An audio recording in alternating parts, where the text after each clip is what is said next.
We have a chart, actually, a graphic, I should say, to help target your heart rate. And these are great suggestions. So let's take a look at this. And Chantis, I want you to take this away. Well, when we talk about target heart rate, before we talk about that, what is our resting heart rate? That's really when you're not moving, when you're basal, what is your heart beating, the beats per minute that your heart is pumping out. So the best time to actually find this, and we're going to do this a little bit later, is first thing in the morning, and that average should be between 60 and 100 beats per minute. When you look at this target, you see that that's much higher. So when we talk about target heart rate zone, this is for exercise. And so when we talk about moderate to vigorous, you really want your moderate to be between 50 to 70% of that target heart rate, which the way to calculate that is actually taking 220 minus your age and then multiply that by the percentage. One more time? So, one time? Say that again? Yeah, I'll say that one more time. We got to break that down. Right. So 220 minus your age gives you your maximum heart rate.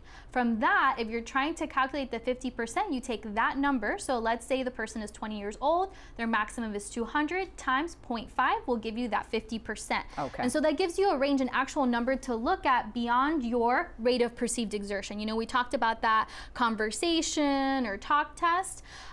That's one way of being able to really figure out how you're feeling. But if you like the numbers, if you're a numbers person like I am, then you can look at your target heart rate and say, okay, I want to be between moderate. So 50 to 70% is here. When you're trying to push yourself a little bit further and challenge yourself and you want to be in that vigorous, it's above that 70% of your target heart rate. And Carla, as we're getting older, it's important to know your numbers, isn't it? Absolutely, because as we age, things will change.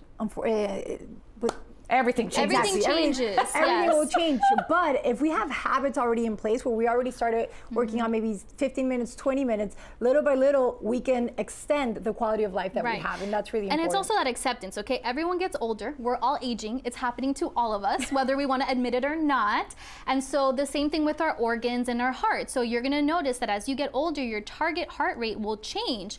But that doesn't mean that your exertion may change. Like you may be in your 40s and your 50s and be in great shape, tip-top shape, a triathlete, but your target heart rate is still going to be different with age. So it's just something to contemplate, to have that acceptance and to know where you are, understand your numbers so that you can gauge your physical activity.